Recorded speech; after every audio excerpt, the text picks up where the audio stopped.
People think that people start falling in love with you when you're in their presence. The truth is that falling in love happens when you're not around. Falling in love happens in your absence. Just like your brain repairs itself and heals itself when you're asleep, people end up falling in love when you're not there. But unfortunately, the process of falling in love requires your absence. Too much presence, and you're gonna get in the way of that natural process. Let me explain to you why. Okay, look, what people want is their imagination to be turned up. What people want is their imagination to be stimulated.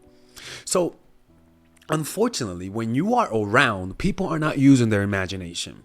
When you are in their presence, people are just looking at you, using their eyes, using their rationality, and feeling your presence, right? The problem with that is that to fall in love requires fantasy. To fall in love requires desire. And you cannot create desire when you have something already in your face. You cannot fantasize about someone when they're consistently in your face. You need some time away from them so that your brain could begin to idealize them. Because people think that, oh, people will love me for me. People really fall in love with who I really am. The truth is, people don't really fall in love with who you really are. Yeah, they love you for you. They care for you. You know, it's almost like your mom, like let's just say you're a serial killer, right? Bob the serial killer. And she finds out that you killed 10 people. And she's still going to love you. Right? She's still gonna love you. She's realizing that you're a psychopath, but she's still gonna love you. And what is that? Well, this whole falling in love with who you are. If she was really reacting to who you are, she'll find you despicable, and she wouldn't love you. But the truth, people's love is not a thing that's based in reality. It's an irrational thing. It's something that unfortunately people never really love us for who we really, even your kids, right? Even your kids. A lot of kids think their parents are fucking angels, Superman. No, your parents are dumb, okay? They're the dumbasses. I met them. I know, sorry. But that's an example with kids, right? So imagination is what creates that love. Imagination is what builds the structure of love. And unfortunately, presence slows that down. What presence does, it gives your mind something to work with, an image, something to build upon. But the building happens when you're not there. I actually wrote about this. Watch this. Imagination plays a vital role in shaping our perception of someone we love. When we're infatuated with someone, our minds often construct an idealized image of that person, accentuating their positive traits and overlooking their flaws. And again, that's not based in reality, right? You gotta understand, people who love you are ignoring your negative traits. So that's what I'm saying is that if they really if they really analyze you for who you are, they wouldn't love you. Like not to, I sound like such a negative person sometimes. This imaginative process can lead to an idealized version of the individual, one that may not entirely align with reality.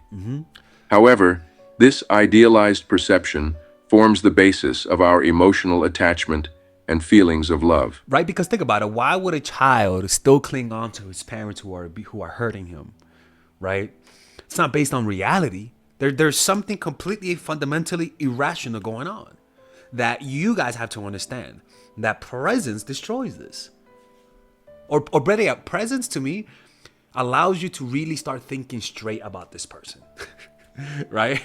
Like when we suffocate someone with too much presence and attention, we limit the opportunity for their imagination to shape their perception of us. This overbearing presence can hinder the natural imaginative process that contributes to the development and sustenance of romantic feelings. Furthermore, this excessive involvement can lead to feelings of suffocation and a diminished sense of autonomy for the other person, ultimately disrupting the normal ebb and flow of love. Yeah, people don't like to feel like they're being forced to do something. And you're going to unconsciously signal that if you're too much in their presence. And also unconsciously signals that you are not at ease with yourself, that you have no self-love, that you have no true self-esteem that radiates from within you, that you don't have your own ecosystem of positive emotions. From a neuroscience perspective, the phenomenon of reduced love due to excessive presence can be understood through the concept of habituation. The brain's reward system is wired to respond to novelty and unpredictability, which are key components of romantic attraction and attachment. When one And you create the novelty through many different ways, and I could talk about that in another video, but an example is like when women have their makeup self versus their non-makeup self, right? For example, I love it when I wake up and the girl that I'm dating, she looks normal, right, without makeup. I like it, but then it makes it so much more fun that whenever we go out, I'm like, oh my god, it's you again, that person, right? That the Cinderella effect. That's an example, or even for guys, right? Where we have that Cinderella effect. I think we do. Yeah, we do, right? Where we have different looks. A perfect example of the Cinderella effect is David Bowie, right? For guys, where David Bowie dressed completely different, and he looked like a completely different person based on what he dressed. If you go Google David Bowie face, you'll notice that he does this. Let me show you. Right? I want to show you here because David Bowie, right? Notice how he looks completely different based on how he dresses. Look right here. All of these look completely different people, and the only thing that he is doing is dressing different, right? So literally having a masculine way of dressing, and then one day maybe a feminine way of dressing, and then maybe one day you're like just completely different styles produces this effect. one's presence becomes constant and predictable, the brain's response to their presence. When one's presence becomes constant and predictable, the brain's response to their presence may diminish over time. This is akin to how repeated exposure to a stimulus can lead to a decreased physiological response. Like for example, I have ringing in my ear, which sometimes doesn't annoy me, but I've gotten to the point where sometimes I don't even notice it, or sometimes I have like the dots, the thing that move, the black dots in your eye, floaters. I don't notice it anymore. Before I used to. And sometimes when you are consistently there, people stop noticing your uniqueness, your beauty. You know, it's just human nature, and you have to understand that. Therefore, an overabundance of presence may lead to a decrease in the brain's reward response associated with romantic love, It doesn't produce the same reward response. It's so fucking true. potentially reducing the intensity of one's feelings towards the suffocating party. And so to fix that, you just have to give them space. Unfortunately, a lot of people never come to that simple conclusion because they're too insecure. They don't even want to think about the thought of leaving them or giving them space because they are afraid that if they give their lover space, they're going to find somebody else who's better than them.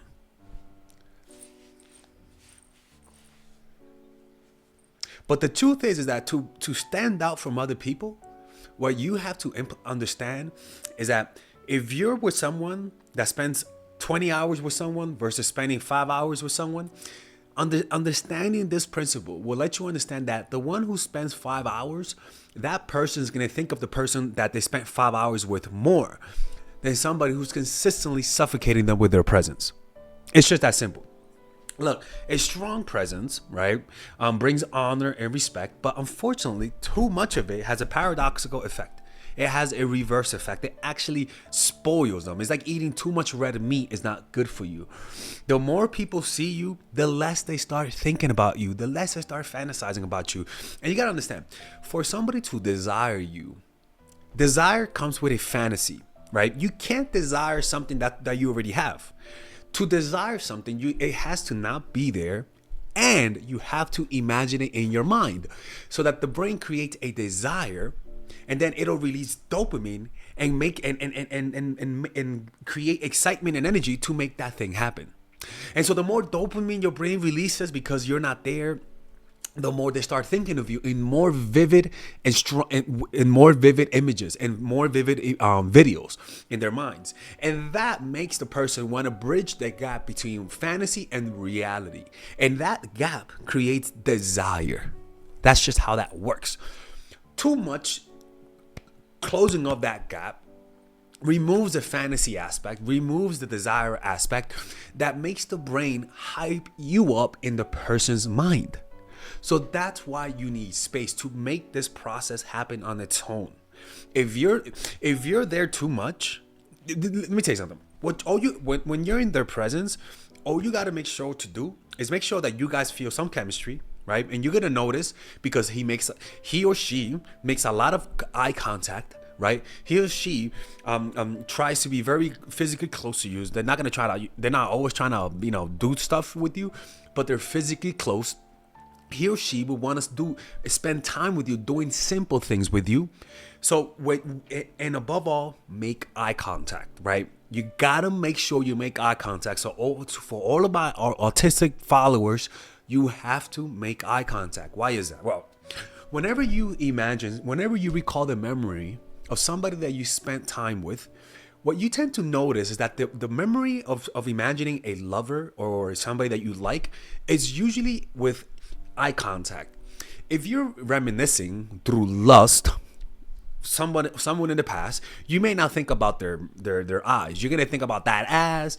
You're gonna think about how they looked and stuff like that. The focus of the imagination is gonna be more on their bodies, right? But if you're recalling a lover that you liked and that you guys had genuine chemistry, one of the things that will happen is that the way the brain is gonna recall them, it's gonna recall them by putting most of the emphasis of the mental picture on the eyes, the mouth, and then the nose, and then everything else will be sharp, but it won't be as sharp, and the sharpness will diminish. Like from the sharpest will be in the eye, and then it'll diminish the further it goes. But the difference is this: is that the image in the mind is still going to be colorful, vibrant, and big, and with an emotional impact. But the most vibrant and the sharpest part of that imagination is going to be in the eyes. And also, the eyes is the one thing that has the most contrast, right? Out of all the body, the eyes has the most contrast. It has the whitest part and the blackest part. So it's obvious that whenever you are imagining your lover, you're going to imagine the eyes. Now, the mouth is the next thing that has a lot of contrast, right? So you're going to first imagine the eyes, and then you're going to imagine the mouth, because the mouth has a lot of contrast. It has the teeth, and it has the blackness on the inside, right? So those are the two things that you tend to focus on when you're having those mental images. So that's why it was very important that when you're in their presence, that you have those moments of eye contact and silence, because that's what they're gonna recall in your absence. But unfortunately, too many people don't understand this, and they suffocate their lovers with too much attention, right? A person's absence enhances their presence, but after a while, it diminishes once you know too much of the person. Your presence suppresses imagination. When you're there, when you're in their presence, it suppresses imagination. So what does that do? It suppresses desire. The more you imagine your lover, the more you want them. The less you imagine them, the less you want them. But so when there's no imagination, there's no surprise, no mystery, no ambiguity that makes people want to see you more. It's how that works. So what people want is their imagination to be stimulated. So mix truth with fantasy. They want to desire something. So that's why and it's actually even better if when you're in the presence, you dress in a way that represents a stereotype. Don't just dress in a banal way, right? Dress in a way that communicates a stereotype, right? For example, when you see me, I represent something in culture, right? I represent, spiritual, hipster, a little bit of hood. I'm not from the streets, but, a little bit of unhingedness. And that does activate people's imagination, because there is an archetype. You could think of Jimi Hendrix. You could think of what's that black guy that plays the guitar? That he was from the 90s. He kind of looks like me. He's better looking, by the way. What's his name again? Lenny Kravitz. There's an archetype to me. What you want is to have a physical archetype. Look like something in culture that's elevated, and literally you could just dress it, right? So for example, for me, when women imagine me in their minds, this is more exaggerated in their minds. Like my archetype in their minds is more exaggerated, and they fall in love with that exaggerated version of me, right? It doesn't mean that they're not falling in love with me, right? Because eventually the honeymoon period will go down, and all the smoke is going to clear away, and if they actually like me, they're going to stay, but this is the process. This cannot happen if you're always there, if you're always suffocating them. Even if they're your neighbor, you have to put limits on how often they see you, because if you are always there, how many couples broke up because of the pandemic? And it's not that the coronavirus made people not love each other. No, it's the fact that they were always there that caused the conflict, right? So remember, the more distant an object is, the more they want it. People want you more when you're not there. People want you less when you're there. It kind of sucks, but just imagine any person that you were dating. You usually had the strongest desire when they were not there. And once they're there, it's not that you don't want them, but that the desire goes down because it finally fulfilled its purpose. It bridged the gap between imagination and reality. And now you just appreciate them with your bonding hormones. But before that, it was the dopamine that was inspiring you and creating those mental images to want to see them. This applies to everyone in life, to everything in life. If you don't apply this, what would happen is that people would not appreciate you for who you are. They're not going to respect you that much. They're not going to treat you with the love and respect that you feel like you deserve. And that's because you're always too present in their life. Notice how people treat you when you're away after a few weeks or months. Notice their reaction. If you want to get more of that, learn to be alone. Learn to give people more space than necessary, because that's when they love you. But if you are just always suffocating them, they're gonna fall out of love with you. They're gonna get tired of you. They may not tell you now, but over time, the debt is adding up in interest rate. And one day they're gonna wake up and just be tired of you, just be bored of you. We just bored them too much with our presence. We have to mix it up. Now we could talk about how we could mix it up by being hot and cold, and you don't have to be hot and cold in a toxic way. There's many ways to spice up your presence in your presence. You know what I'm saying? But we could talk about that any other day. So remember, learn to withdraw before people unconsciously push you away. Learn to do that. It's very important.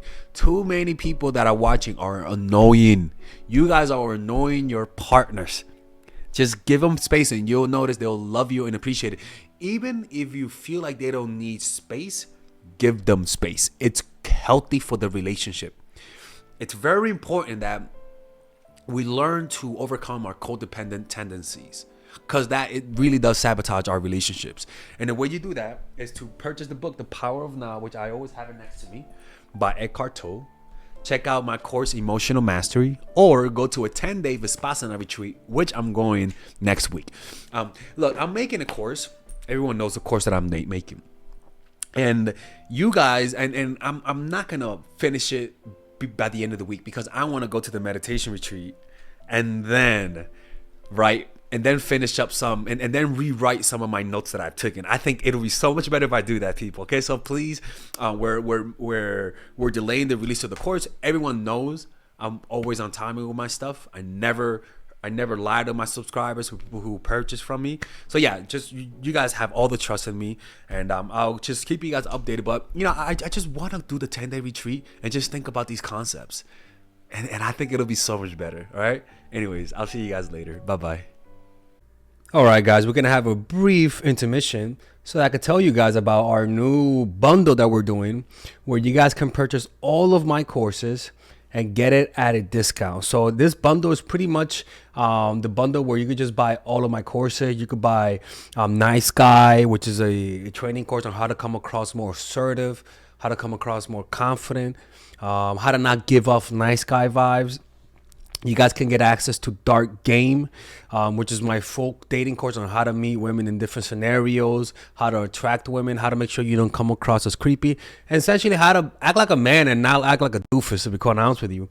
And you get all of these bonuses, which is the bonuses of Dark Game, the bonuses of Practical Mastery, which is about how to master a skill, Social Mastery, which is how to master your social life, and the Laws of Human Nature, which is a book club videos that I had dissecting Robert Greene's book.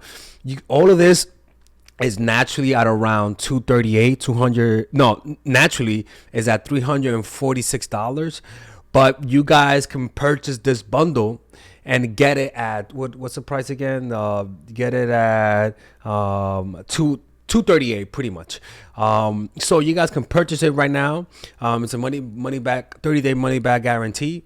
It's a good way to, rather than just buying them individually and paying extra, you guys can just purchase everything at a discount price. Now, the only thing I don't like is the fact that I'm giving you a lot of information at the same time.